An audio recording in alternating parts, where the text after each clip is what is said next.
बाद revision classes रहेंगी। ठीक है बेटा, तो आज आपका वर्क पावर एनर्जी का हमारा लेक्चर 6 है। तो ठीक है, ये चैप्टर हमारा ठीक तरीके से चल रहा है। ये चैप्टर भी 1-2 क्लास में और खत्म हो लेगा और कुछ बचा नहीं है इस चैप्टर में। कोलिजन्स वाला जो पार्ट है, एक बार हम थोड़ा सा यूनिफॉर्म सर्कुलर मोशन वगैरह पढ़ लें, सेंटर ऑफ मास पढ़ लें, उसके बाद कोलिजन्स वाला पार्ट डिस्कस हो जाएगा। तो अभी मैं बोल रही हूँ कि आपके 11th के अंदर टॉपिक्स हमारे सारे कवर हो जाएंगे, बट जेई का जो सिलेबस होता है वो थोड़ा सा आगे पीछे करके चलता है। ठीक है, आपकी एनसीईआरटी में जो सिलेबस का फ्लो होता है उससे हमारा जो फ्लो रहेगा वो थोड़ा सा डिफरेंट रहेगा। टॉपिक सारे के सारे कवर हो जाएंगे। तो आज हमारा वर्क पावर एनर्जी का चैप्टर हम कंटिन्यू करेंगे। इसके अंदर हमने वर्क वाली चीज सीख ली है, काइनेटिक एनर्जी वाली चीज सीख लिया। आज की क्लास में हम लोग पावर और पोटेंशियल एनर्जी मेजर डिस्कस करेंगे। मैम हाँ बेटा, हाँ अनुज बच्चा, मैम कल वाला रिवाइज करवा दोगे थोड़ा सा? कल क्या किया था बताओ? कल तो अपन ने वर्क एनर्जी थ्योरम पढ़ा था ना लास्ट क्लास में। तो मैम एक नई मैम आई थी, उन्होंने कुछ करवाया था, मैम समझ नहीं आया। नहीं नहीं, आपका तो वर्क एनर्जी थ्योरम का लास्ट क्लास हुआ था।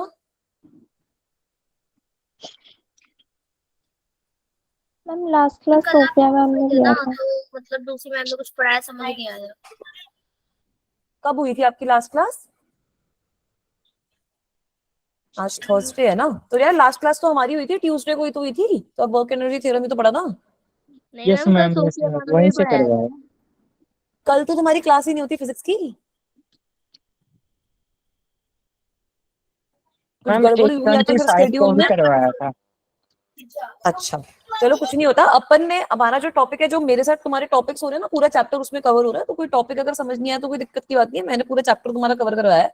लास्ट क्लास में मैंने तो वर्क एनर्जी थ्योरम पढ़ाया था। तुम लोगों ने लास्ट क्लास में क्या पढ़ा है ये बताओ? मैम मतलब वो मैम हमारे टॉपिक से आगे थी।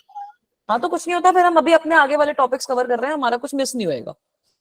ठीक है यस बेटा, मैम, मैम आप कल तो जैसे सीक्वेंस से ही आइडियली करवाए। आपकी वेडनेसडे को क्लास होती ही नहीं है। तो या तो फिर कुछ गलती हुई होगी फिजिक्स की क्लास अगर हुई है, तो कल आपकी वैसे वेडनेसडे की क्लास फिजिक्स की है नहीं, उसका शेड्यूल में कुछ चेंज हो रहे हो। मैम कल नहीं, 25 को। 25, आज 27 है। मैम 25 को आपके पेजेस है। आप अच्छा एबसेंट थी। अच्छा, उस दिन मैं एब्सेंट थी, राइट, मेरी तबीयत ठीक नहीं थी। कुछ नहीं होता बेटा, उससे पहले वाली जो क्लास थी उसमें हमने वर्क एनर्जी थ्योरम पढ़ा था। मैं उसके बाद वाला जो टॉपिक है वही कंटिन्यू कर रही हूँ, तो आप लोगों को उसमें स्ट्रेस नहीं आएगा कि चीज समझ गए। सही है, ओके मैम। यस चलो। मैम।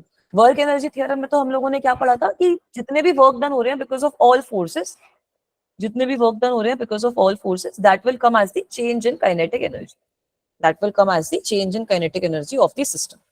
यही पढ़ी थी चीज हमने कि जितने भी वर्क डन है because of all the forces, वो आपका change in kinetic energy of the system की तरह से एक्सप्रेस हो जाएगा। तो अब आज की क्लास में अब हमने वर्क की बात कर ली है, काइनेटिक एनर्जी की बात कर ली है, वर्क एनर्जी थ्योरम पढ़ लिया है। So the next thing which we have to start is power, और पावर समझने के बाद अपन पोटेंशियल एनर्जी का कांसेप्ट पढ़ेंगे, and that is like almost the end of this chapter. तो आज की क्लास में थोड़ी सी सबसे पहले पावर की बात कर लेते हैं। तो पावर, मुझे बताओ, आप लोग पावर के बारे में पढ़ चुके हो, पावर क्या होता है? What is the meaning of power?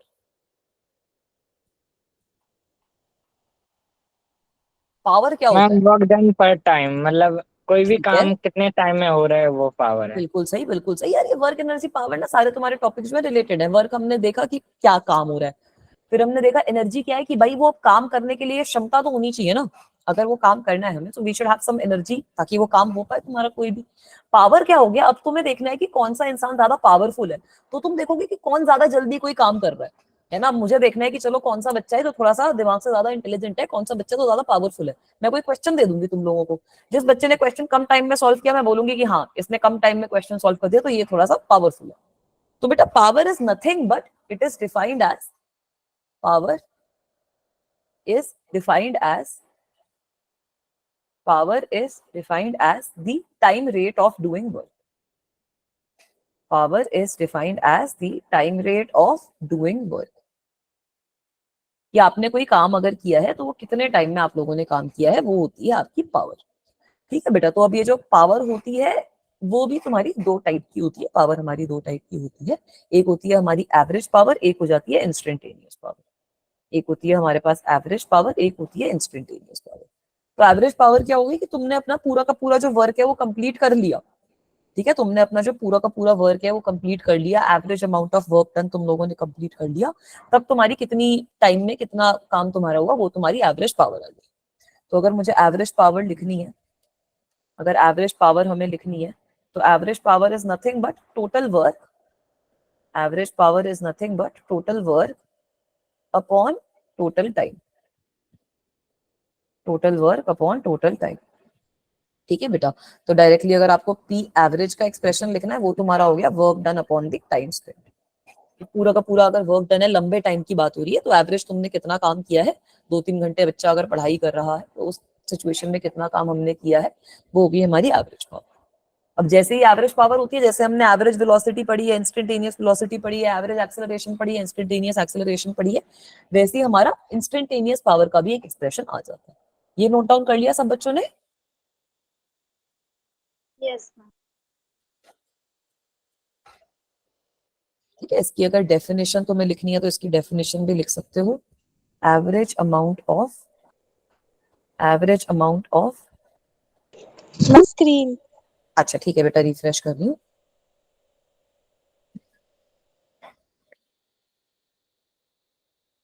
अभी विजिबल है बच्चा? मैम हम कितने टाइम से साथ में पढ़ रहे हैं लेकिन ये प्रॉब्लम अभी तक खत्म नहीं हुई। ये प्रॉब्लम मुझे लग रहा है रहेगी बस, अब ये जीवन भर का साथ ऐसा ही रहेगा। ठीक है, अभी दिख रहा है? यस मैम, आ गया। Average amount of work done और एनर्जी कन्वर्टेड, कुछ भी हो सकता है। Average amount of work done और energy converted per unit time. ठीक है, वर्क डन और एनर्जी कन्वर्टेड हमें पता है कि रिलेटेड रहते हैं, तो वर्क डन जो होगा वो तुम्हारा एनर्जी कन्वर्टेड के हिसाब से निकाल सकते हैं। अभी हमने देखा है वर्क एनर्जी थ्योरम में, तो कितना तुमने काम किया है, कितनी तुम्हारी एनर्जी कन्वर्ट हुई है पर unit time, that is power. ये तो होगी एवरेज पावर। अब ऐसे ही हम लोग इंस्टेंटेनियस पावर भी निकाल सकते हैं। इंस्टेंटेनियस में वही होता है, डेल्टा टी की टर्म जो होती है वो टेंडिंग टू 0 हो जाती है। Instantaneous ma'am instant screen. एक सेकेंड बच्चा,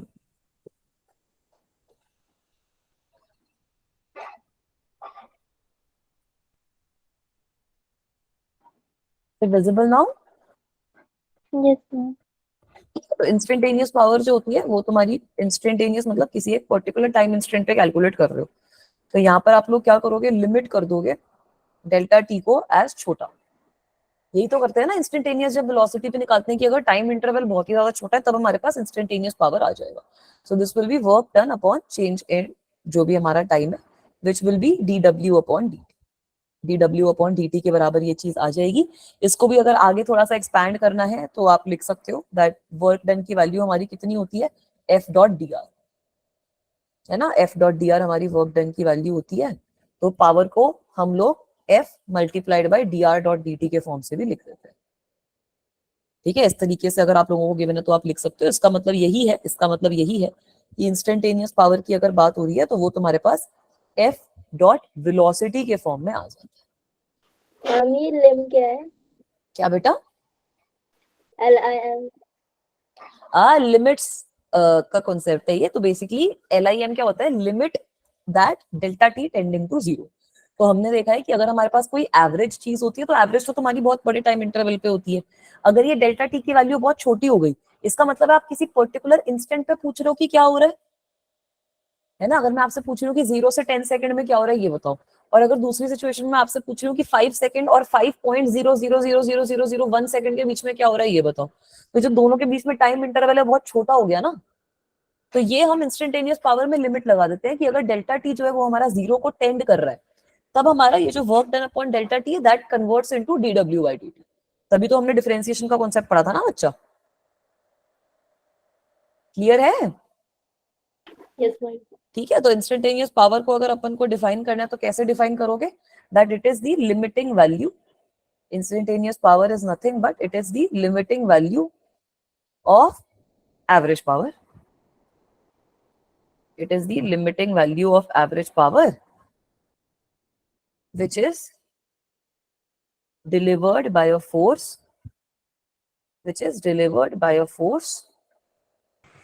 मैम इंस्टेंटेनियस पावर समझ में नहीं आई।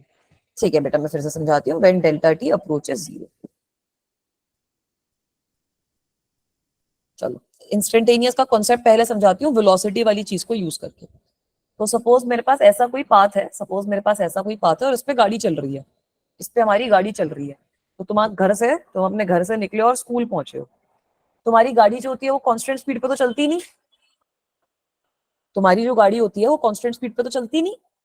सही बात है ना बेटा, गाड़ी कभी पॉज भी मारेगी, कभी तेज चलेगी, कभी कुछ होएगा, वैन होगी, गाड़ी होगी, कुछ भी होगी, तो पूरे टाइम तुम्हारी वेरिएबल स्पीड रहती है। पूरे टाइम तुम्हारी वेरिएबल स्पीड या वेरिएबल वेलोसिटी कुछ रहती है इस केस में। तो हम लोगों ने पढ़ा था कि एवरेज स्पीड अगर हमें निकालनी है, एवरेज स्पीड का क्या मतलब हो गया कि total displacement upon total time. Average speed तो वैसे निकल गई, टोटल डिस्प्लेसमेंट कितनी है, टोटल डिस्टेंस कितना कवर्ड है अपॉन टोटल टाइम। इंस्टेंटेनियस का क्या मतलब है, तो एवरेज स्पीड के अंदर अगर तुम निकालोगे तो तुम ये पूरा का पूरा delta T time interval consider कर लो। अब इंस्टेंटेनियस का क्या मतलब है कि मैं आपसे पूछ रही हूँ कि इस पर्टिकुलर इंस्टेंट पे कितना वेलोसिटी था। तुम बोलोगे कि मैम 40 मीटर पर सेकंड था, 50 किलोमीटर पर आवर था, जो भी तुम्हारी स्पीड थी तुम वो बताओगे। तो एक पर्टिकुलर इंस्टेंट पे अगर मैं पूछ रही हूँ, इसका मतलब क्या है कि ये जो डेल्टा टी की वैल्यू होगी this will be nearly equal to zero. Total zero तो नहीं ले सकते क्योंकि वो दिक्कत हो जाएगी, उस चीज में हम फॉर्मूले कैलकुलेट नहीं कर पाएंगे, but nearly equal to zero होगा। डेल्टा टी की वैल्यू बहुत छोटी होगी, तभी तो आप किसी पर्टिकुलर इंस्टेंट पे बात करोगे। यही कर रहा था ना बेटा जब वेलोसिटी का कॉन्सेप्ट हमने पढ़ा था, हमने 1D 2D में, यस मैम। है ना बेटा। तो यहाँ पर भी तो वही हो रहा है, अब तुम्हारी कोई प्रोसेस है उसमें तुम्हें इंस्टेंटेनियस पावर निकालनी है, तो मैंने बोला कि डेल्टा टी को जीरो पुट करो, dw/dt कर लो, तो तुम्हारे पास किसी एक पर्टिकुलर पॉइंट पे पावर कितनी है वो आ जाएगी। सही है बेटा। यहाँ पे भी dt का वही कॉन्सेप्ट लगाया कि dt को मैंने टेंडिंग टू जीरो बोल दी। क्लियर है? इसके और क्वेश्चन सॉल्व करेंगे तो थोड़ा सा और क्लियर हो जाएगा। Okay ma'am. चलो, अब पावर की यूनिट क्या होती है, ये चीज बच्चे पढ़ चुके हैं बचपन में। यूनिट ऑफ पावर क्या होती है बेटा? Ma'am what. Very good, unit of power is what? Is what. ठीक है, बहुत ही वाहियात जोक था, ठीक है हंस लो तुम लोग। तो यूनिट ऑफ पावर हमारी होती है वॉट के बराबर। तो अगर इसको वॉट को भी अगर डिफाइन करना है तो क्या ही डिफाइन करोगे, when one body does 1 joule work in 1 second, when a body does 1 joule work in 1 second, it is known as 1 watt power. It is known as 1 watt power. यही था बेटा, यही पढ़ा था। ठीक है, अब इसके थोड़े से सिंपल सवाल सॉल्व कर लेते हैं, तो तुम लोगों की सॉल्व करना वो सवाल भी। सबसे पहला सवाल है ये, एक बार देखो कैसे करेंगे सॉल्व, ये बताओ। अब यहाँ पर तुम्हारा वर्क डन का कॉन्सेप्ट भी यूज होएगा। ठीक है, यहाँ पर तुम्हारा वर्क डन का कॉन्सेप्ट भी यूज होएगा और पावर का तो जो हमने फॉर्मूला पढ़ा है वो यूज होगा। हाँ बेटा क्या बोल रहे थे? प्रीवियस लाइन में। ठीक है, अच्छा यस मैम बोल देते, ठीक है चलो बढ़िया है। करो एक बार कैलकुलेट करो कि क्या होगा इस सिचुएशन में। Try to find out the answer to this one. Take 2 minutes, एक बार फाइंड आउट करो।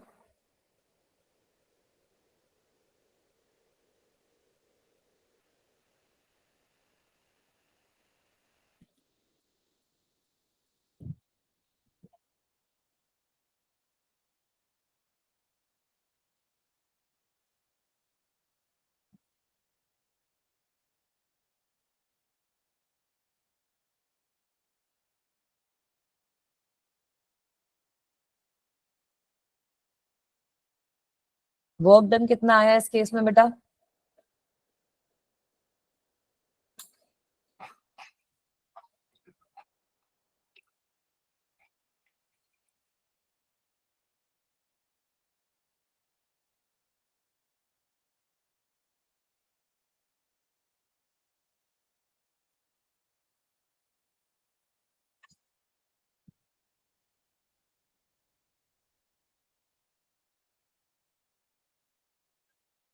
चलो, हो क्या रहा है भाई, ऐसे ऐसे सीढ़ियां क्लाइंब कर रहा है कोई लड़का।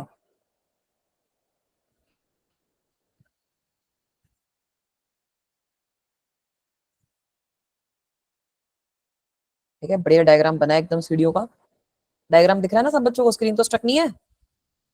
No ma'am. चलो, ये तुम्हारा बढ़िया एक डायग्राम मैंने बना दिया है। तो मैं बोला क्या गया है कि एक इंसान है, बड़ी मेहनत करी है उस इंसान ने। वो इंसान खुद 60 किलो का है, उसके सर पे उसने एक मास डाल रखा है जो आपका 20 किलो का है, और वो सीढ़ियां क्लाइंब कर रहा है। कुछ वर्क डन होएगा इस केस में? नहीं होएगा? यस कुछ मैम वर्क डन होगा। होएगा इस केस में? किस चीज की वजह से वर्क डन होएगा? मैन जो वॉक कर रहे थे।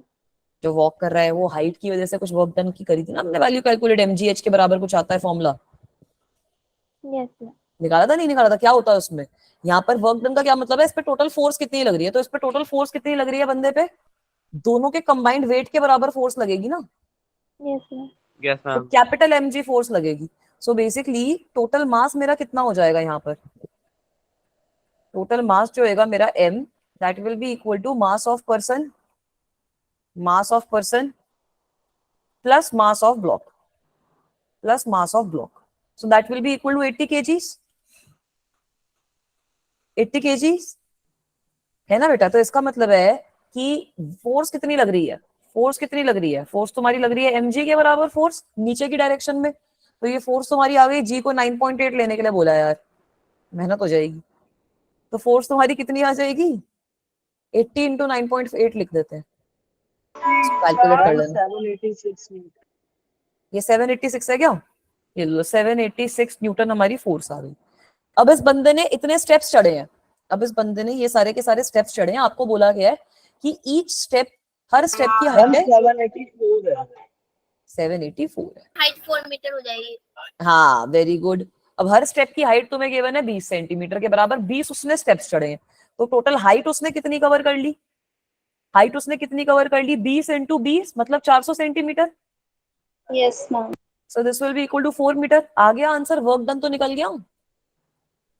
Yes, इसका ma'am. मतलब है वर्क डन कितना हो गया इस केस में, 784 इंटू 4 कितना आएगा,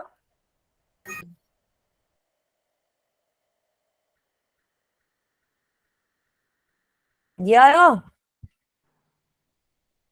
यस मैम। ठीक है, अब अगर हमें एवरेज पावर निकालनी है हमारी, आपको बोल रखा है कि टोटल उसको 10 सेकंड लगे इतना करने में, तो कितनी एवरेज पावर लग गई, 3136 upon 3.6। Very good 313.6 what. Is this okay, simple question था। Yes. Yes ma'am. तो सिंपल क्वेश्चन था तो आंसर क्यों नहीं बताया, दिए थे 2-4 मिनट, सॉल्व करो क्वेश्चंस। अब वो अब समझ अगला में नहीं क्वेश्चन आया हम था कि चैट फोर्स बॉक्स में कितनी लग रही लिखा था। है। अच्छा चैट बॉक्स में लिखा था, चलो वो मैंने देखा नहीं, बहुत अच्छी बात है। तो अच्छा है, सिंपल क्वेश्चन है अपना। अब एक बार ये अगला क्वेश्चन देखो,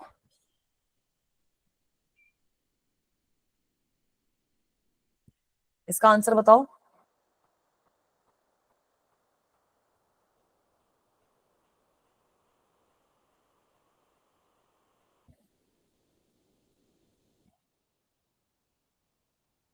ठीक है, इसके लिए थोड़ा सर्कुलर मोशन की इंफॉर्मेशन चाहिए, बेसिक्स थोड़े से बता देती हूँ तुम लोगों को।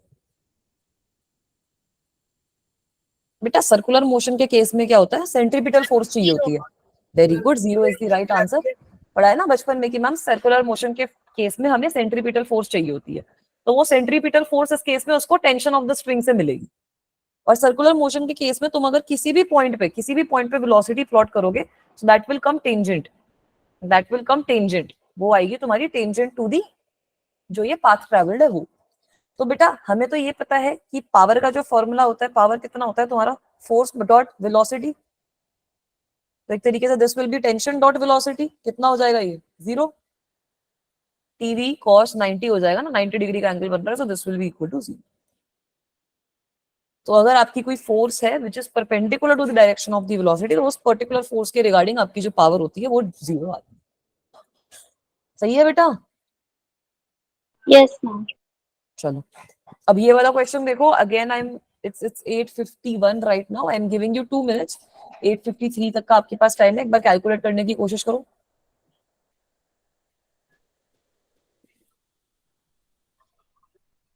Ma'am, last question clear नहीं हुआ। लास्ट क्वेश्चन क्लियर नहीं हुआ। लास्ट क्वेश्चन में हम लोगों ने पावर का एक एक्सप्रेशन निकाला था बेटा, कि पावर हमारी फोर्स डॉट वेलोसिटी के बराबर आती है, वो एक्सप्रेशन याद है। Yes, ma'am. ठीक है, अब यहाँ पर जो आपकी फोर्स लग रही है वो 90 डिग्री के एंगल पे लगेगी ना। जो टेंशन है, टेंशन आपकी यहाँ पे सेंट्रीपिटल फोर्स प्रोवाइड कर रही है और वो आपकी रेडियली इनवर्स डायरेक्शन में आएगी। तो टेंशन आपकी इस तरीके से लग रही है रेडियली इनवर्स डायरेक्शन में। अगर आप किसी भी पॉइंट पे वेलोसिटी प्लॉट करते हो तो वेलोसिटी और टेंशन हर पॉइंट पे परपेंडिकुलर नहीं आएंगे, Yes, ma'am. है ना। तो Ma'am 90 clear डिग्री हो। का एंगल बना तो आपका जो दोनों का डॉट प्रोडक्ट है वो 0 आ जाएगा। क्लियर है। Yes, ma'am clear हो गया। चलो अब एक बार ये वाला क्वेश्चन सॉल्व करने की कोशिश करेंगे सब बच्चे। Take 2 minutes, try to solve this question. Ma'am efficiency मतलब कितना काम होना चाहिए, कितना हो रहा है, इसका रेशियो। आप चाहते हो कि 100% काम हो, बट टोटल काम जो है आपका वो 60% हो रहा है। यस मैम क्लियर है। ठीक है, तो जो पावर आएगी उसका 60% आपका आंसर हो जाएगा ना एक तरीके से।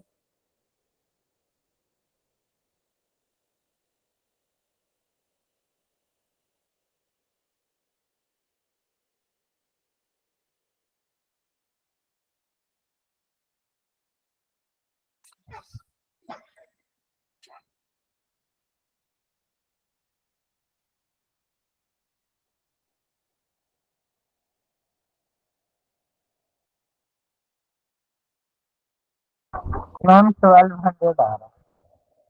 क्या बेटा? 1200। नहीं 1200 में तो दिक्कत है। चलो एक बार निकालते हैं साथ में। 1200 व्हाट? उल्टा कर लिया तुम लोगों ने। उल्टा करने का क्या मतलब है? अब हमें पता है कि मास ऑफ वाटर पम्प्ड कितना है इस केस में। मास की value is equal to 100 kg, है ना। इसके अलावा हाइट तक, कितनी हाइट तक लेके जाना है वो तुम्हें 10 मीटर गिवन ही है। वो तुम्हें 10 मीटर गिवन ही है और टाइम तुम्हें दे रखा है 5 सेकेंड। तो हमें कितनी पावर चाहिए, हमारी पावर रिक्वायर्ड कितनी है ये काम करने के लिए? mgh के बराबर ही तो हो जाएगी ना तुम्हारी, mgh upon 5 work done upon time. So this will be equal to, इतने मास को अगर हमने इतनी हाइट से पंप किया तो mgh upon time. So that will come out as what? g को 10 ही ले लो। Mass is 100 into h into g upon 5। ये आंसर आ गया तुम्हारा। कितना आंसर आया? 2000। ये सबका आ गया। माइनस 2000 आएगा ना। माइनस क्यों आएगा?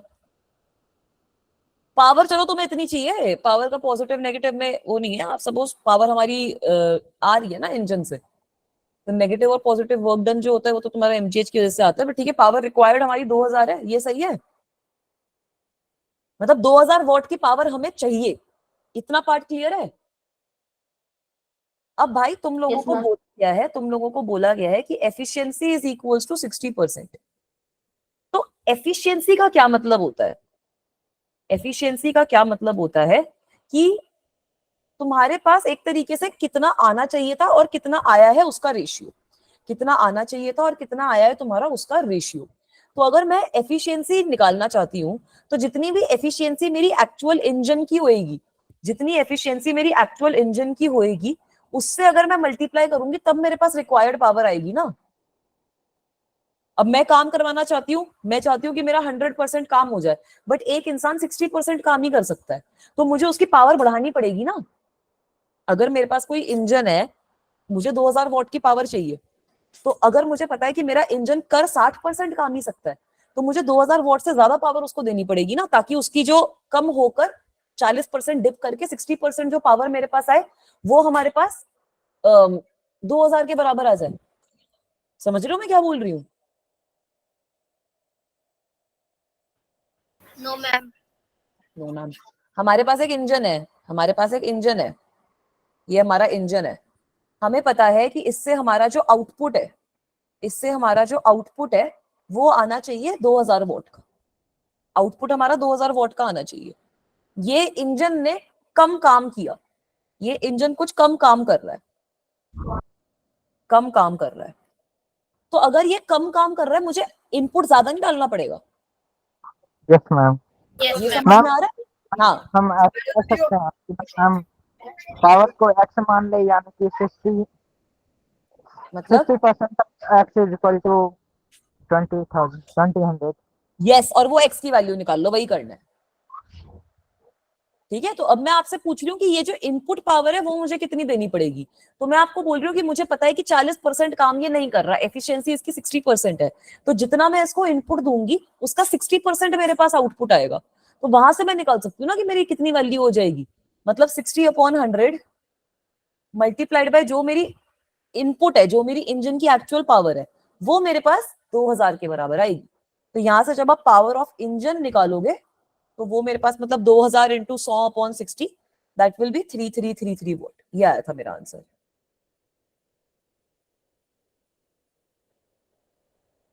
सही है?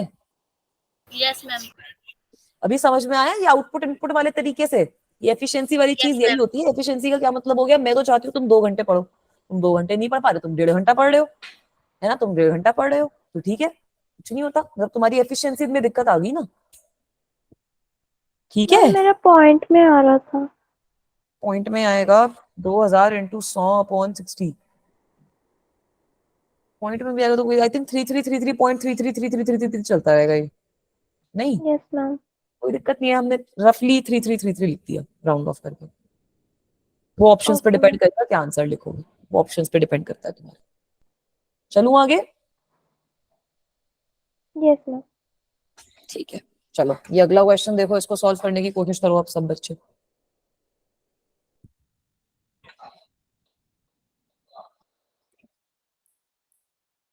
ये अगला क्वेश्चन देखो।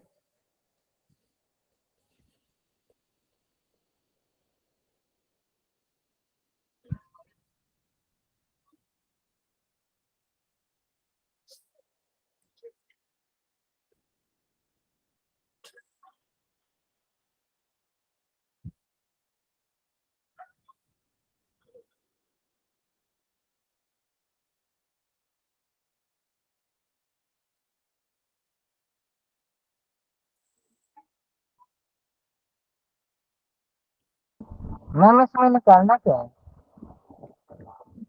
ग्रेविटी की वजह से कितनी पावर लग रही है सिस्टम पे?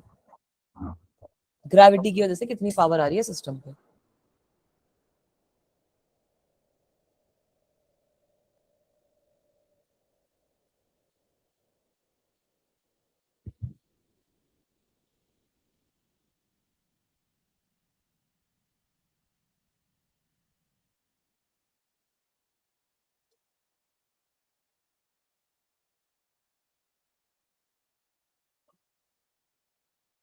चलो इसमें एक एवरेज पावर वाली चीज मैं बताती हूँ थोड़ी सी। एवरेज पावर का क्या मतलब है? एवरेज पावर का क्या मतलब है कि तुम टोटल डिस्प्लेसमेंट देख लो अपॉन मतलब वर्क डन, तुम टोटल पूरी की पूरी प्रोसेस में देखोगे। तो यहाँ पर हो क्या रहा है? हाँ, फिर प्रोजेक्टाइल तो मोशन जीरो है, जीरो आएगा। क्यों? क्यों जीरो आएगा ये बताओ? क्योंकि मैम इसकी डिस्प्लेसमेंट जीरो है ना, हाइट मतलब उस नहीं, साइड में। एक्स में तो डिस्प्लेसमेंट है। मैम बट हम ग्रेविटी का ले रहे हैं। वेरी गुड, गुड जॉब, बिल्कुल सही तुम लोगों ने बोला। ऐसा क्यों हो रहा है? क्योंकि मैम मेरी जो डिस्प्लेसमेंट है वो तो एक्स डायरेक्शन में आएगी, है ना मैम? हमारी जो डिस्प्लेसमेंट है इस केस में वो तो हमारी एस डायरेक्शन में आएगी।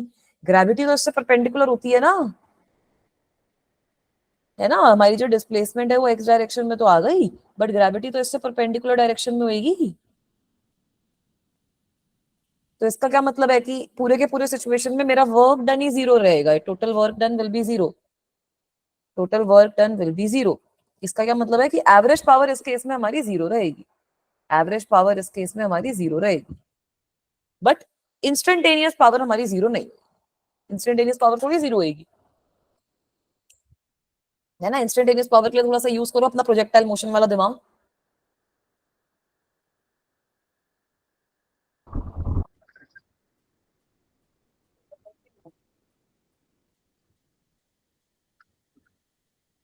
इंस्टेंटेनियस पावर के लिए यूज करो वो एफ डॉट वी वाला कॉन्सेप्ट। फोर्स हमें पता है mg के बराबर लगेगी, वेलोसिटी निकाल लो, बस हो जाएगा काम।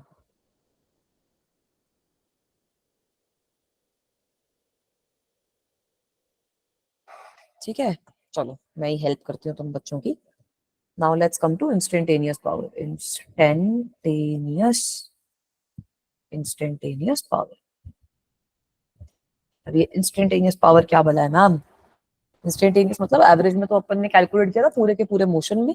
इंस्टेंटेनियस मतलब किसी भी एक पर्टिकुलर इंस्टेंट पे मैं पूछ रही हूँ कि क्या हो रहा है ये बताओ।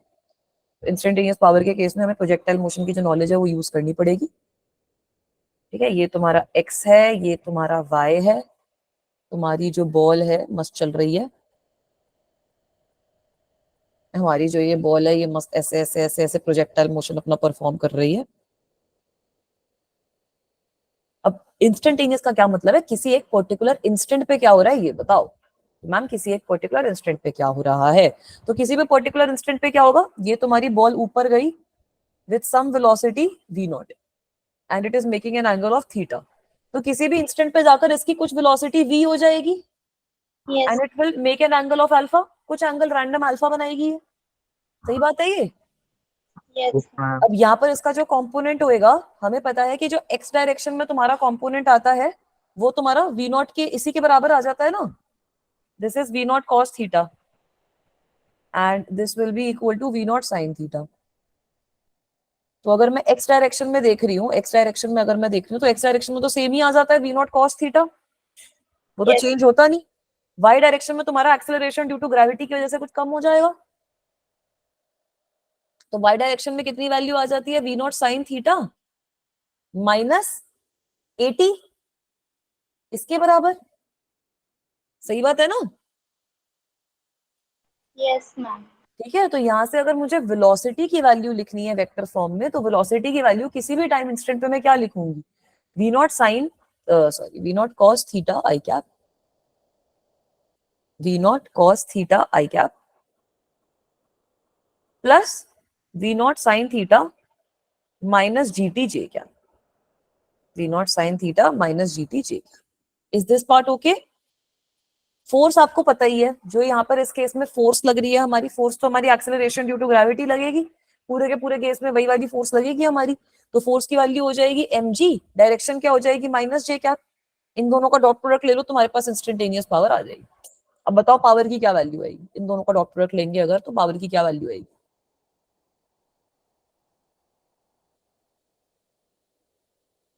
इन दोनों का डॉट प्रोडक्ट ले लो, पावर की वैल्यू हमारे पास आ जाएगी।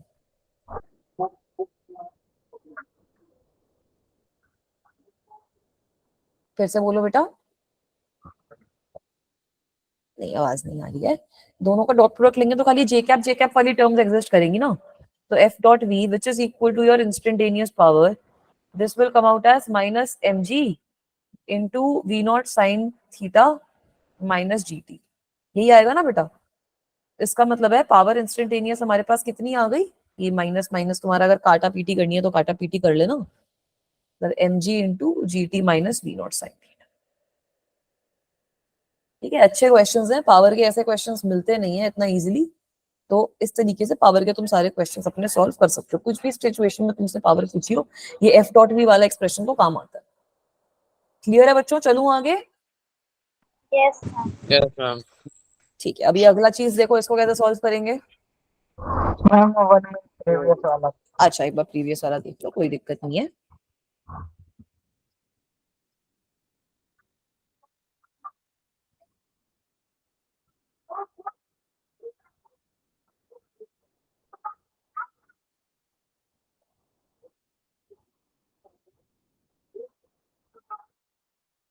Ma'am previous. प्रीवियस वाली दिखानी है बेटा? मैम नहीं दिख रही। मैम ये वाली नहीं, आगे वाली। Yes ma'am one.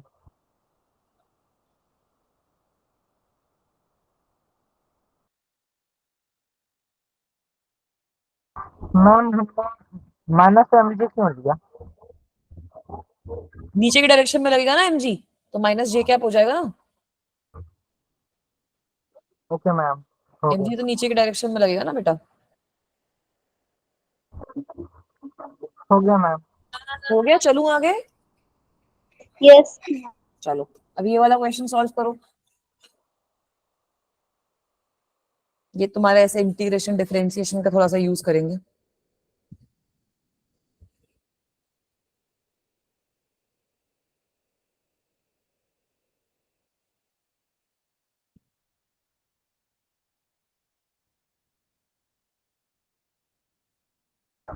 मैम एक बार और कंफर्म करवा दो पुराना वाला। मैम हम टाइम लेंगे ना नीचे, अगर पावर निकालनी है तो। ये एफ डॉट वी में ये वाला क्वेश्चन पिछला वाला पूछ रहे हो क्या बेटा? यस मैम यही। बेटा अभी वो डेरिवेशन करी थी ना अपन ने।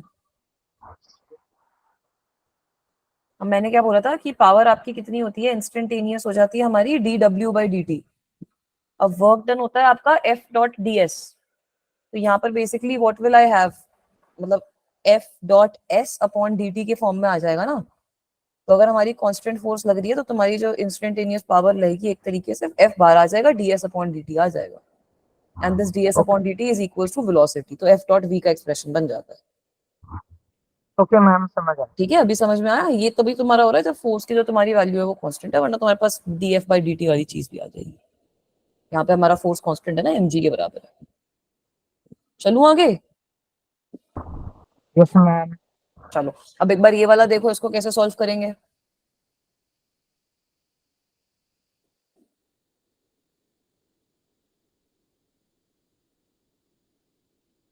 a force F acting on a body depends on its displacement S, as F is directly proportional to S raised to 1 by 3. How will the power delivered by the force depend on displacement?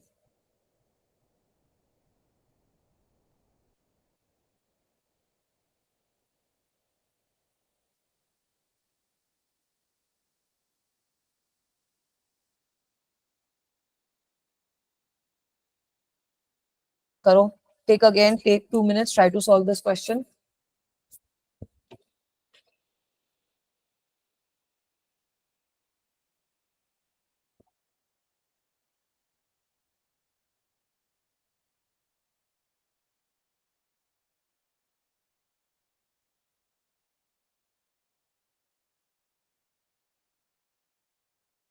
Ma'am answer तो गलत आ रहा है, पर वैसे तो वो एक answer आ रहा है मैम।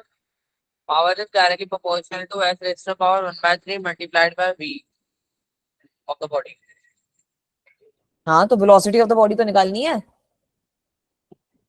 आपको बताना है कि एस पे कैसे डिपेंड कर रहा है, तो इसका मतलब है आपने बिल्कुल सही बोला, बिल्कुल सही, आपने एक फॉर्मूला यूज कर लिया, बट आपको ये निकालना पड़ेगा ना कि वेलोसिटी एस पे कैसे डिपेंड कर रही है।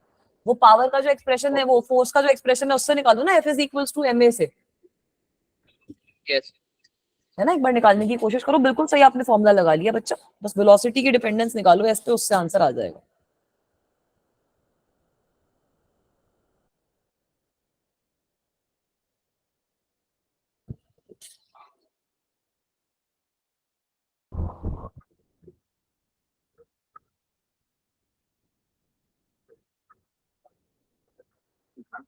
हम ये हम ऐसे नहीं कर सकते मैम, फोर्स में एक्सेलरेशन आता है और एक्सेलरेशन में मैम ये वेलोसिटी आती है, और वेलोसिटी में मैम ये डिस्प्लेसमेंट आता है, बिल्कुल देन सही, डायरेक्ट होगा। बिल्कुल सही बोला, वही करूंगी मैं भी। देखो, सबसे पहले इसको सॉल्व करने का मेथड क्या है, मेथड समझो।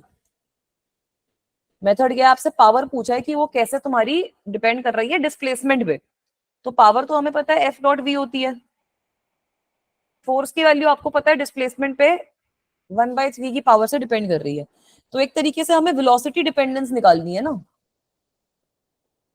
है ना। We have to determine velocity dependence. Is this right? कि how is the velocity depending on displacement? सही बात है या नहीं सही बात?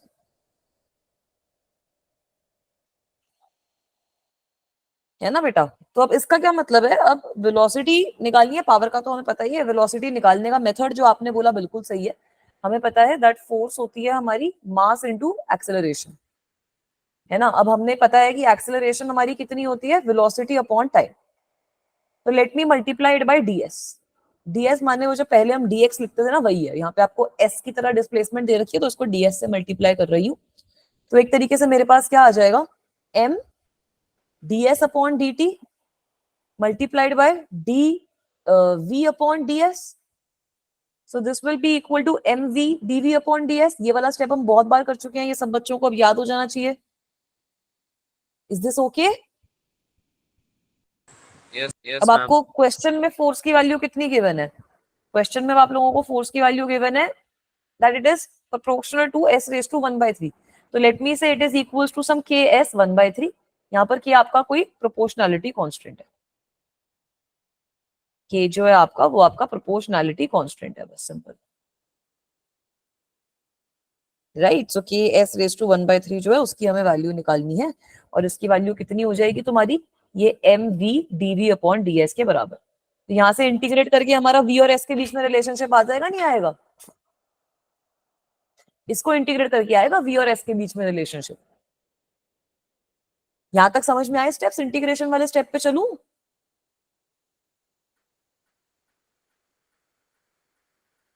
पहले हम ये ds की जगह dx लिखते थे, और कोई डिफरेंस नहीं है, यहाँ पर ds लिखा है, वहां पे dx लिखते थे। यहाँ पर आपको क्योंकि डिस्प्लेसमेंट s गिवन है, इसलिए मैंने ds लिख दिया ताकि कंफ्यूजन ना रहे। चलूं आगे बेटा?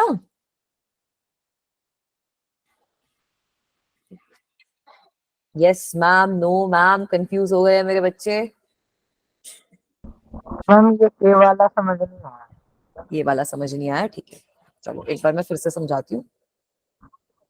चलो यार, हम पहले ऐसा कुछ करते थे, हम बोलते थे कि ma'am force is equals to ma है, एक्सेलरेशन तुम्हारी कितनी होती है dv अपॉन dt, हम इसको मल्टीप्लाई कर देते dx के साथ, तो हमारे पास क्या आ जाता था m, ये dx अपॉन dt तो वेलोसिटी के बराबर है ना, तो हमारे पास आ जाता था mv dv अपॉन dx, जहां पर v आपकी वेलोसिटी है, x आपकी डिस्प्लेसमेंट है। यही तो किया है पहले। Yes ma'am. तो यहाँ पर बस मैंने x की जगह s ले लिया है, क्योंकि मुझे क्वेश्चन में s की मैंने डिस्प्लेसमेंट, यही तो डिफरेंस है, और कुछ डिफरेंस ही नहीं है। ds अगर होगा हमारे पास तो ds बाई dt हो जाएगा हमारा वेलोसिटी के बराबर, s हमें डिस्प्लेसमेंट गिवन है ना, x की जगह बस s लिया और कुछ नहीं किया। सही है, वो भी मैंने ऐसा इसलिए किया क्योंकि आपको जो फोर्स है वो आपको डिस्प्लेसमेंट पे दे रखी है, 1/3 के रेशियो से डिपेंड कर रही है, तो एस एस कोई तो इंटीग्रेट कर पाऊंगी ना मैं। मैम उसके बाद के क्या है? फिर से बोलो बेटा। अच्छा, कि आपका प्रोपोर्शनैलिटी कांस्टेंट है, कि आपका प्रोपोर्शनैलिटी कांस्टेंट है, ये प्रोपोर्शनैलिटी कांस्टेंट हमने क्यों लगाया, आपको गिवन है that force is directly proportional to s raise to 1/3, है ना। तो प्रोपोर्शनैलिटी हटाने के लिए क्या करते हो, कुछ कांस्टेंट से मल्टीप्लाई कर देते हो। प्रोपोर्शनैलिटी का क्या मतलब है कि कोई कांस्टेंट होएगा यहाँ पर, ये दोनों एक दूसरे से प्रोपोर्शनल है, कुछ ना कुछ कांस्टेंट और एक्स्ट्रा ऐड होएगा, और कुछ थोड़ी होता। Yes ma'am. यही करते हैं ना, कोई दिक्कत परेशानी यहाँ तक।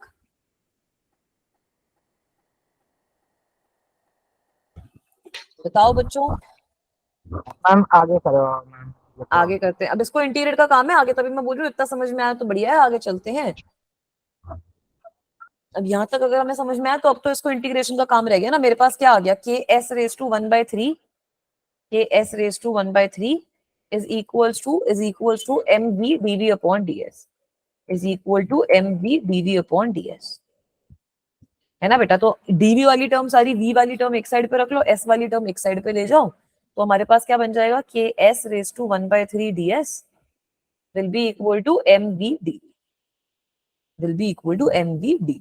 अब अगर हम इसको इंटीग्रेट कर देते हैं, इंटीग्रेट कहां से कहां तक करोगे, इसको कर लो 0 से लेकर s तक, इसको इंटीग्रेट कर लो 0 से लेकर v तक, तो आप लोगों के पास क्या आ जाएगा आफ्टर इंटीग्रेटिंग, इंटीग्रेट करोगे तो क्या आ जाएगा, के एस रेज टू 1/3 को इंटीग्रेट करेंगे तो क्या आएगा बेटा, 4/3 मल्टीप्लाइड बाय 3/4। ये सही चल रहा है नहीं चल रहा? मैम स्क्रीन तक हो अच्छा एक सेकंड,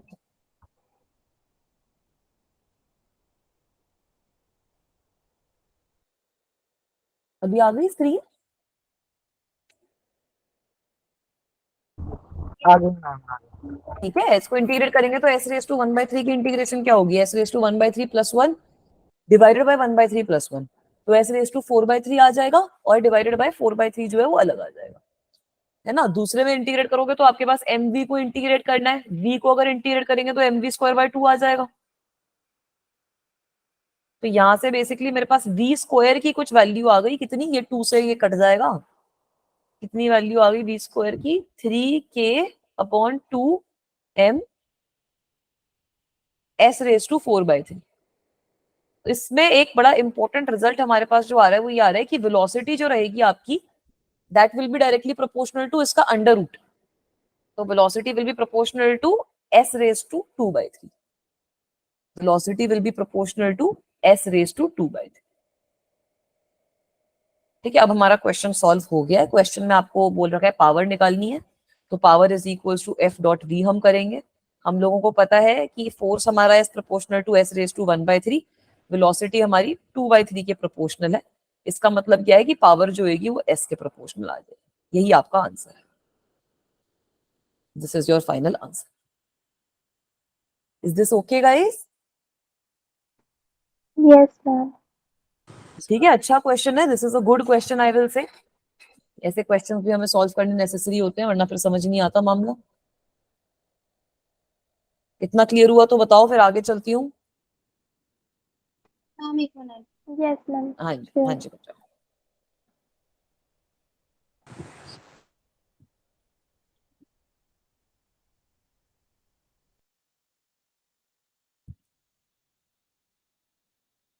हो गया हाँ कर दी। हो गया बच्चा? चलो आगे चलो अगले क्वेश्चन पे। यस मैम अब ये वाला क्वेश्चन देखो, इसका आंसर बताओ। ABCD पोल क्वेश्चन बना रही हूँ, सब बच्चे कैलकुलेट करने की कोशिश करेंगे, फिर पोल में मार्क करेंगे। कोई ऐसे चैट बॉक्स पे नहीं बताएगा। I am making a poll question.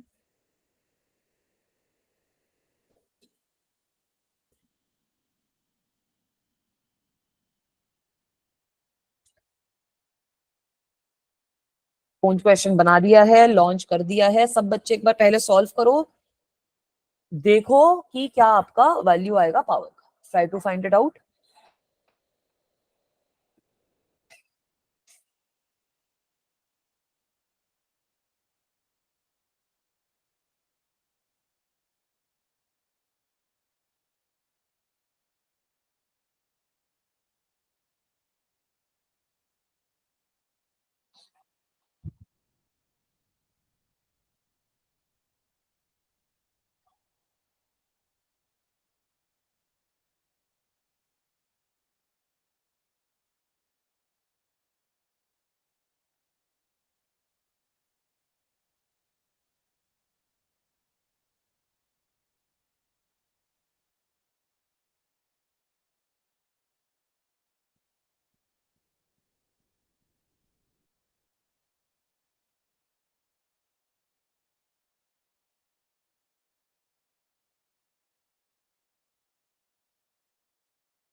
Ma'am इसका डी ऑप्शन है क्या? मार्क करो पोल में, जो भी लग रहा है पोल में मार्क कर दो। चलो देखते हैं इसको सॉल्व करके। आप लोगों को ना इस क्वेश्चन में एक चीज दे रखी है इंपॉर्टेंट, आपको बोल रखा है कि फोर्स जो है वो कांस्टेंट है ना। तो गिवन है आप लोगों को कि फोर्स आपकी कांस्टेंट है, force is constant, force is constant. तो इसका मतलब है अगर फोर्स आपकी कांस्टेंट है तो फोर्स कुछ मतलब F is equals to K के बराबर ले लो। तो इसका मतलब क्या है, अगर F is equals to K है आपके पास, मतलब mass into acceleration is a constant. Mass into acceleration is a constant. This tells me that mass into मतलब this tells me that acceleration is also a constant. तो यहां से मेरे पास आ गया दैट एक्सेलरेशन भी जो है वो हमारी K/m के बराबर है, which is a constant value. यहां तक क्लियर है सबको? Yes ma'am. ठीक है। तो अगर एक्सेलरेशन मेरी कांस्टेंट है, तो एक्सेलरेशन कांस्टेंट होने से एक बड़ी इंपॉर्टेंट चीज हमारे पास आती है कि वेलोसिटी जो होती है हमारी, it is equals to u plus at। Suppose हमारा इनिशियल वेलोसिटी u कुछ 0 के बराबर है, तो अगर एक्सेलरेशन मेरी कांस्टेंट है तो जो वेलोसिटी की वैल्यू होती है it becomes directly proportional to time. ये होता है ना, यूनिफॉर्म हो जाता है ना हमारा ये वाला जो मोशन रहेगा तुम्हारा, मतलब एक्सेलरेशन की वैल्यू सॉरी कांस्टेंट है, तो यूनिफॉर्मली एक्सेलरेटेड मोशन है, वेलोसिटी तुम्हारी टाइम पे डायरेक्टली डिपेंड करेगी। सही यस बात है। मैम। तो अब पावर की वैल्यू यहां से आ गई ना मेरे पास। Yes ma'am. अब जो पावर होएगा, पावर का केस क्या होएगा, power will be equals to F dot V। So this implies that power की वैल्यू कितनी आ जाएगी, constant dot constant upon m multiplied by t। यहां से तुम देख सकते हो कि पावर भी जो आएगी हमारी डायरेक्टली प्रोपोर्शनल आएगी टाइम के। So first option is the right answer. इस क्वेश्चन का जो पहला ऑप्शन है हमारा यहाँ पर, वो हमारा राइट आंसर है। इज इट ओके बच्चों? Yes ma'am. चलूं आगे? Yes, ठीक है चलो। अब जो अगला कॉन्सेप्ट अपन लोगों को समझना है, अपना पावर का इतना ही कॉन्सेप्ट है, इसके आगे जो हमें नेक्स्ट कॉन्सेप्ट पढ़ना है वो है पोटेंशियल एनर्जी का।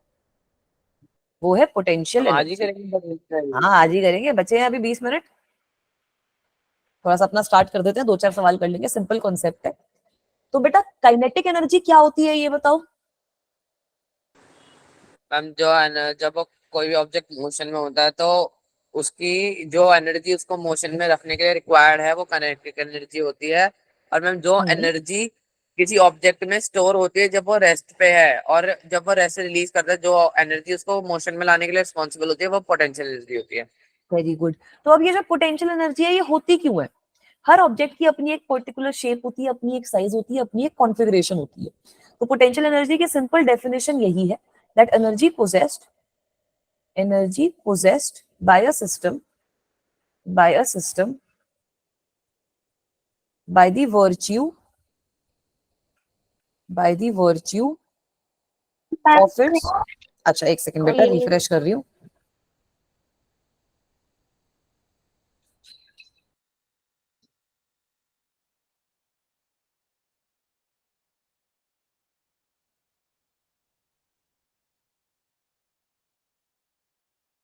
अभी विजिबल है बच्चों?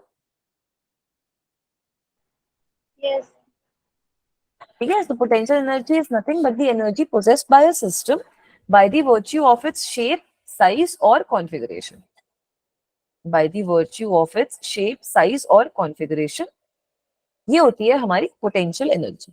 इसके एग्जांपल्स भी मेजरली जो अपन लोगों को कवर करने हैं, अभी तो फिलहाल हम ग्रेविटेशनल पोटेंशियल एनर्जी की बात करेंगे। ग्रेविटेशनल पोटेंशियल एनर्जी होती है हमारे पास, स्प्रिंग की भी पोटेंशियल एनर्जी होती है। ठीक है, ग्रेविटेशनल पोटेंशियल एनर्जी जो होती है वो किसी ऑब्जेक्ट की हाइट की वजह से होती है, ड्यू टू हाइट। इसके बारे में हम बात करेंगे।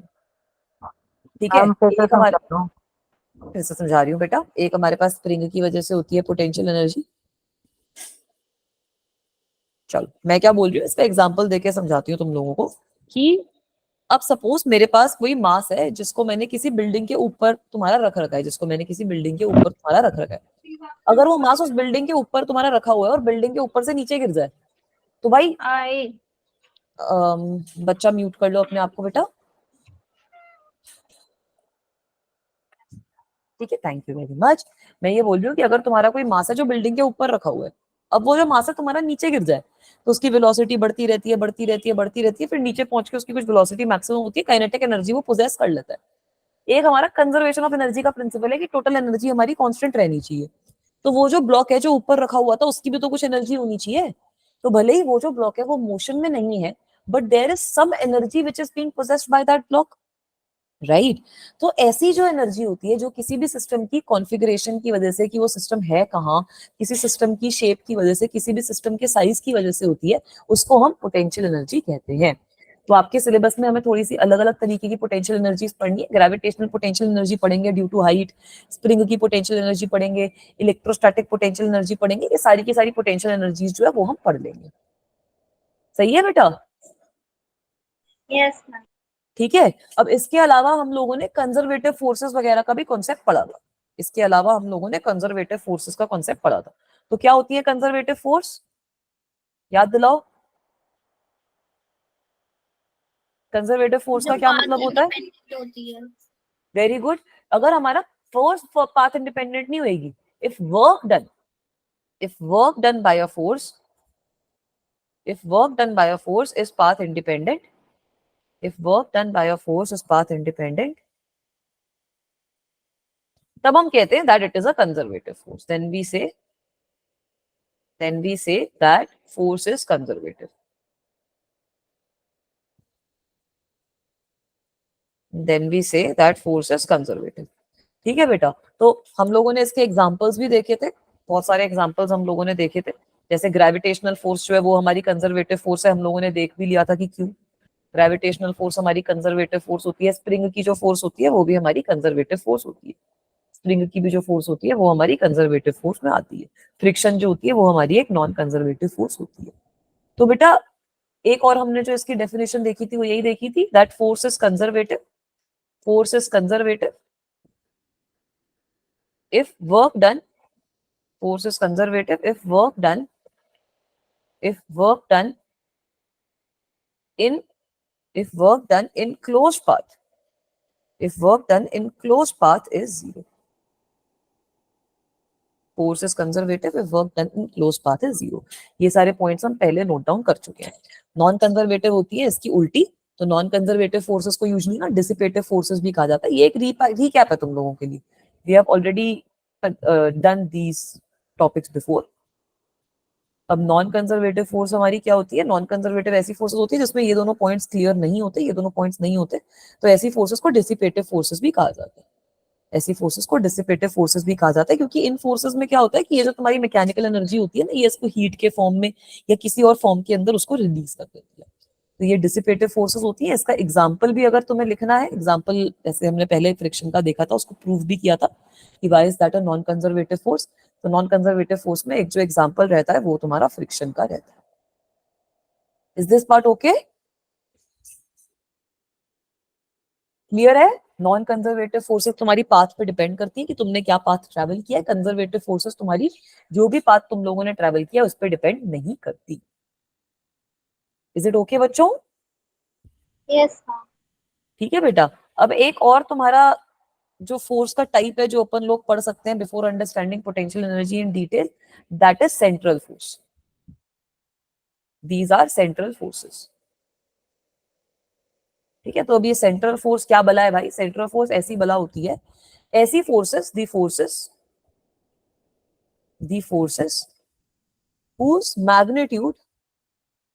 whose magnitude is a function of the position vector, whose magnitude is a function of the position vector r, and direction is also along position vector r, along position vector r।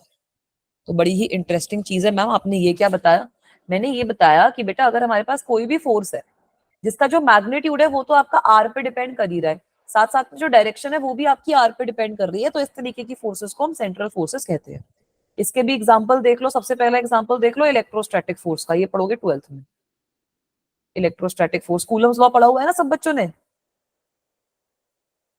Coulomb's law तो पढ़ ही रखा है। तो हमारे पास अगर ये एक charge है Q1, दूसरा एक चार्ज है Q2, ये इन दोनों को ज्वाइन कर रहा है ये पोजीशन वेक्टर, ठीक है, इन दोनों को ज्वाइन कर रहा है ये पोजीशन वेक्टर R, तो हमें पता है कि जो फोर्स आएगी वो कुछ इस डायरेक्शन में आएगी, है ना? मतलब रिपल्सिव डायरेक्शन में बना देती हूँ, रिपल्सिव डायरेक्शन में बना देती हूँ। जो फोर्स आएगी वो हमारी कुछ इस डायरेक्शन में आएगी। Is this okay? ठीक है, तो अब ये फोर्स की वैल्यू कितनी आ जाएगी हमारी? K Q1 Q2 upon R square R cap, ये हमारी वैल्यू रहती है इस फोर्स की। तो ऑब्वियसली ये R पे भी डिपेंड कर रहा है इसका मैग्नीट्यूड, और इसकी जो डायरेक्शन है वो भी आपका जहाँ पे R वेक्टर का डायरेक्शन है ना उस पर डिपेंड करेगा। वैसे ही let me talk about another example, let me talk about gravitational force. Let me talk about gravitational force. तो दो मासेस के बीच में ग्रेविटेशनल फोर्स कितनी लगती है? अब सपोज आपको दो मासेस गिवन है M1 और M2, ठीक है, they are also separated by a distance R, इनके बीच में ग्रेविटेशनल फोर्स कितनी लगती है? सब पढ़ रखा है 9th में? GM1 M2 upon R square. GM1 M2 upon R square. अब यहाँ पर देख लो कि इसकी डायरेक्शन भी तो R वेक्टर के अलॉन्ग ही होगी, तो यहाँ पर भी कुछ R कैप आ जाएगा। मतलब इसका भी जो मैग्नीट्यूड है वो डिपेंड कर रहा है आपका कि आपका R वैल्यू कितनी है, एंड जो इसकी डायरेक्शन है वो आपकी R वेक्टर पे डिपेंड कर रही है। सही बात है बेटा? Is this clear? चलूं आगे?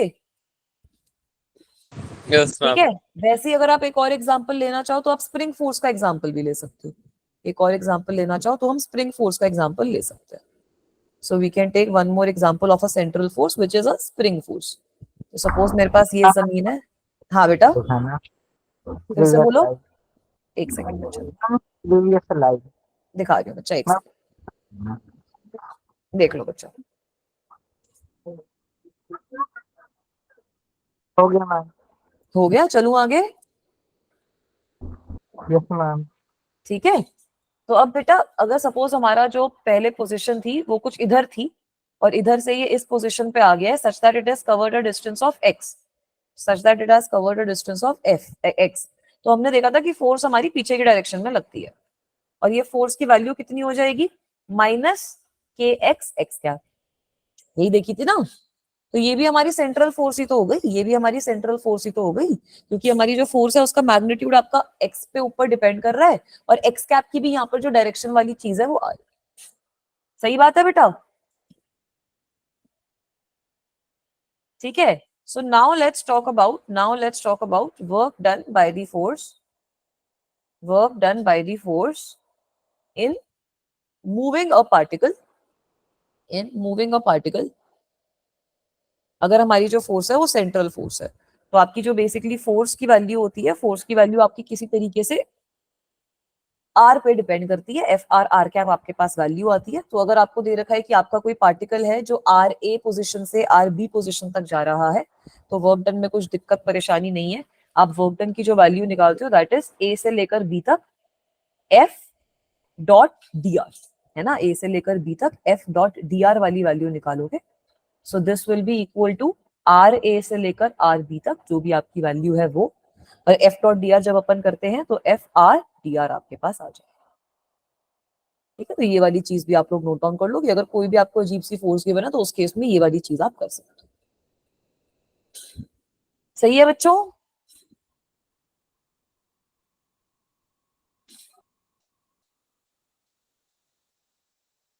मैं लास्ट का थोड़ा सा फिर से बता देना मैम। लास्ट में मैं क्या बोल रही हूँ कि अगर आपकी ये जो फोर्स है वो हमने देख लिया सेंट्रल फोर्स है, हमने देख लिया कि आपकी सेंट्रल फोर्स है, तो अगर हम कॉन्फ़िगरेशन इसकी चेंज कर रहे हैं तो कुछ वर्क डन हो रहा है ना सिस्टम में। अगर आप एक जगह से दूसरी जगह पे किसी चीज को मूव करके ले जा रहे हो तो ये जो कंजर्वेटिव फोर्सेस है इनकी वजह से वर्क डन हो रहा है ना सिस्टम पे बेटा, तो वही वर्क डन मैं बोलूंगी कि पोटेंशियल एनर्जी वाला वर्क डन है ये।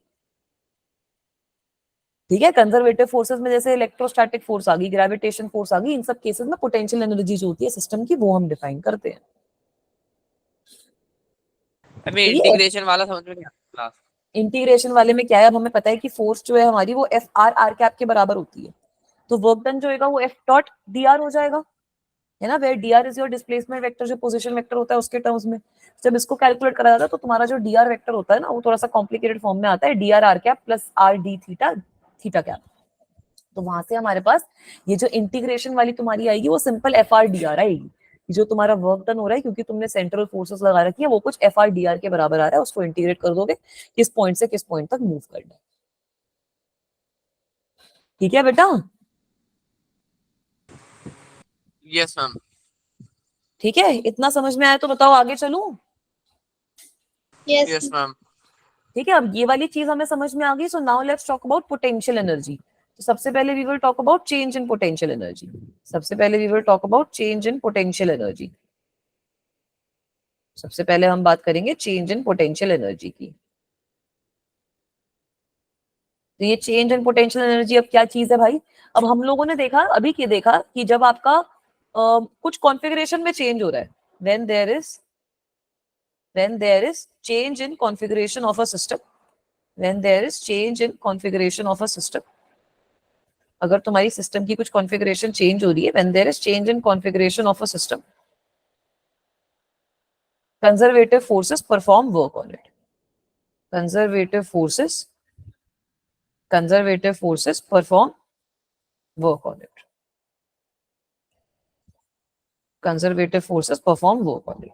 ठीक है बेटा, तो हमारा जब चेंज इन कॉन्फ़िगरेशन होता है किसी भी सिस्टम में तो ये जो कंजर्वेटिव फोर्सेस होती है कुछ वर्क परफॉर्म करती है, और यही जो हमारा वर्क है, यही वाला जो वर्क है वो हमारा पोटेंशियल एनर्जी की तरह स्टोर हो जाता है। This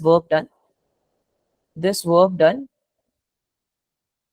is stored as potential energy, is stored as potential energy, is stored at potential energy।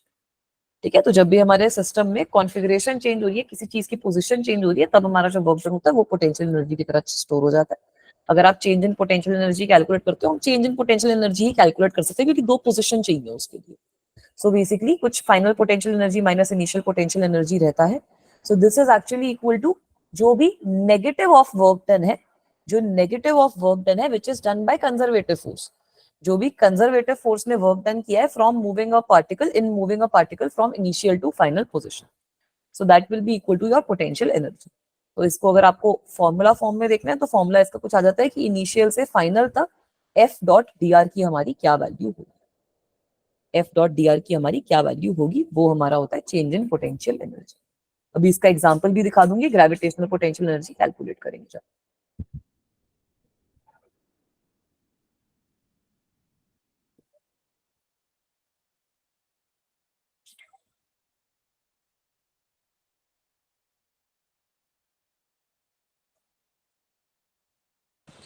Ma'am ये जो यूएमएफ वो पोटेंशियल एनर्जी को रिप्रेजेंट कर रखा है। यस यस, ये जो U होता है ये आपका पोटेंशियल एनर्जी को रिप्रेजेंट करता है। काइनेटिक एनर्जी K से हो जाती है, पोटेंशियल एनर्जी आपकी U से होती है। ओके सही है, इतना कर लिया नोट मैम। डाउन, चलूं आगे? हाँ बेटा। मैम एक चीज, जो चेंज होता है पोटेंशियल एनर्जी में माइनस वर्क डन के बराबर होता है। Minus work done by conservative force के बराबर होता है। कंजर्वेटिव Yes, फोर्स में okay, कितना वर्क डन किया from moving a particle from I to S। इसका एक एग्जांपल देख लो तब अच्छे से समझ में आएगा। सपोज मैं ग्रेविटेशनल पोटेंशियल एनर्जी कैलकुलेट कर रही हूँ। Suppose I am calculating gravitational potential energy.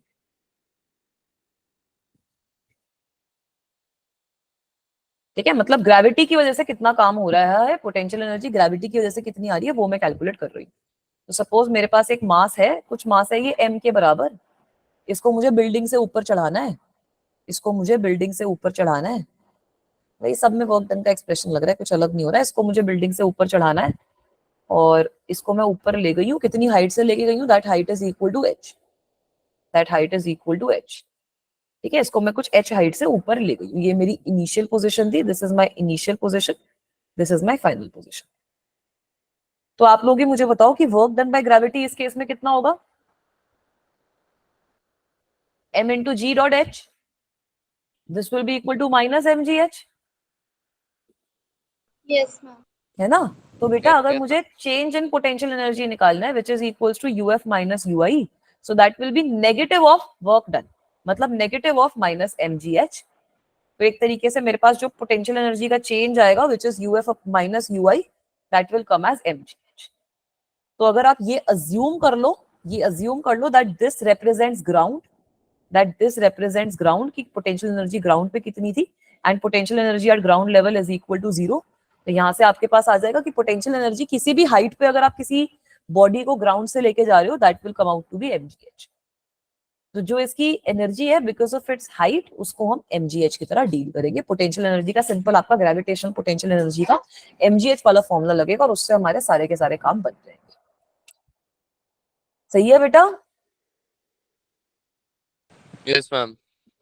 ठीक है, तो चलो आज की क्लास में अपन इतना ही पढ़ेंगे। आगे वाली क्लास में इसके थोड़े से अपन क्वेश्चंस जो हैं वो सॉल्व करने शुरू करेंगे। पोटेंशियल एनर्जी के अच्छे अच्छे क्वेश्चंस होते हैं, so we will try to solve.